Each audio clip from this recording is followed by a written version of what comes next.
Bonjour à tous et bienvenue dans cette vidéo dans laquelle je vous propose de nous intéresser à un ensemble de techniques en histologie qui permettent de caractériser des constituants biochimiques au sein des cellules ou bien des matrices extracellulaires et qu'on regroupe sous l'appellation histochimie. On voit ça tout de suite.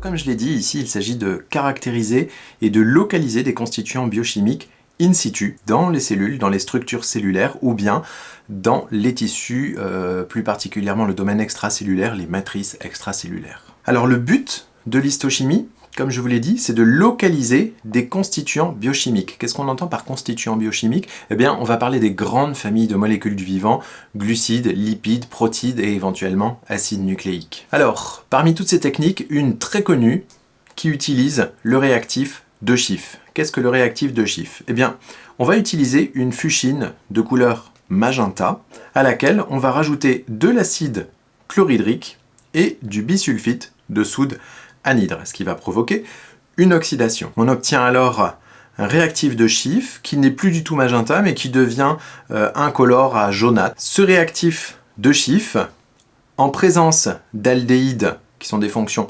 réductrices, nous donnera une couleur rouge-pourpre plus ou moins intense. La manipulation a lieu en deux temps. Tout d'abord, on cherche à créer ou bien à révéler la fonction aldéhyde dans l'échantillon. Par différents procédés, on va voir comment. Et dans un deuxième temps, on effectue la coloration avec le réactif de Schiff qui nous donne cette fameuse couleur rougeâtre. Un avantage de cette technique est de mettre en évidence les glucides au sein des cellules. Alors pour ça, on va utiliser l'acide périodique ici, donc qui est proposé sous cette formule de H5IO6, qui, en présence de méthylbêta-D-glucopyranoside, ici on est sous une forme de glucose, va rompre certaines liaisons qu'on voit ici, et qui va donc expulser un carbone avec un groupement hydroxyle, un hydrogène et un oxygène. Que nous reste-t-il? On a ici une première fonction aldéhyde qui est révélée, et une deuxième, juste ici. Ces fonctions aldéhydes, en présence du réactif de Schiff, vont nous donner cette coloration rouge-pourpre plus ou moins intense. On a donc révélé la présence de glucides au sein des cellules, dans un compartiment subcellulaire éventuellement, ou bien même parfois en extracellulaire. On peut également, par des techniques d'histochimie, révéler la présence d'ADN, ici avec la réaction de Fulgen-Rosenbeck. Alors en quoi consiste cette réaction?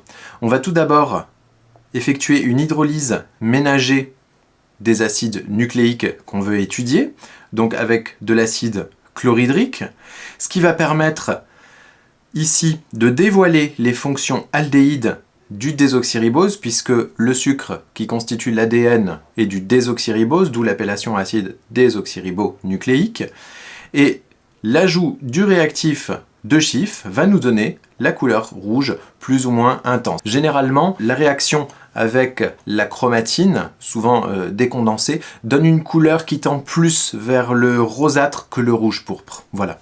Mais ça permet de mettre en évidence les acides nucléiques au sein des cellules. Il existe en histochimie bien d'autres techniques, on va encore en voir quelques-unes, notamment une technique qui va permettre de faire apparaître des fibres réticulaires ou des membranes basales dans les matrices extracellulaires par exemple. Il s'agit de l'imprégnation argentique. Alors en quoi consiste cette imprégnation argentique? Eh bien, ce qu'on va utiliser ici, ce sera les fonctions aldéhydes, encore une fois, issues de l'oxydation qu'on aura provoquée, qui vont réduire des ions Ag+, en atomes d'argent métallique.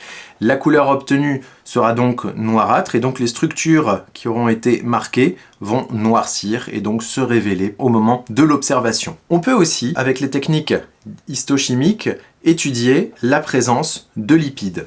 Comment? Ici, on est dans le cas de l'étude des graisses, par exemple. Il existe des colorants qui sont liposolubles. Je pense au noir Soudan, le Soudan 3, qui a une affinité plus forte pour les lipides que pour les solvants dans lesquels il a été dissous. Voilà. Donc, en utilisant ce fameux Soudan 3, ou noir Soudan, eh bien, on va colorer en rouge très foncé, voire noir, les lipides qui nous intéressent et donc révéler leur présence au sein des cellules et des tissus. On peut également, en histochimie, étudier le fer, rechercher la présence de fer en utilisant la réaction du bleu de Prusse qui est bien décrite en chimie. On peut également s'intéresser aux macromolécules de la matrice extracellulaire, par exemple les glycosaminoglycanes, les mucines sulfatées, les sulfolipides. Eh bien, pour ça, étant donné que ce sont des molécules polyanioniques, donc qui sont très chargées négativement et donc qui ont tendance à attirer les molécules d'eau, ce qui donne ce caractère propre à la résistance en compression de ces tissus, par exemple, dans les tissus conjonctifs, hein, je pense, en particulier, mais pas seulement. Eh bien, ces macromolécules polyanioniques, qui lient très facilement les colorants cationiques, étant donné qu'elles sont chargées négativement, vont pouvoir capter le bleu alcyan, le bleu de toluidine également, à un pH généralement plutôt acide. Alors, pourquoi un pH acide? Eh bien, c'est très simple. En descendant le pH, étant donné que pH égale moins log de H+, si on diminue le pH, on augmente la quantité de H+, donc de protons, dans la solution. En augmentant la quantité de protons, on va saturer les phosphates de l'ADN, et donc les ADN et les ARN vont être saturés de protons et donc seront indisponibles pour le colorant. Donc les seules macromolécules qui seront marquées par le bleu alcyan et le bleu de toluidine seront donc les glycosaminoglycanes, les mucines sulfatées et les sulfolipides. Voilà, c'est tout pour cette vidéo. J'espère que ça vous aura plu. Si vous avez des questions, si vous avez des remarques, n'hésitez pas à les marquer en commentaire et n'hésitez pas aussi à cliquer sur le petit pouce haut. Voilà, c'est toujours important pour nous, pour notre travail. À très bientôt.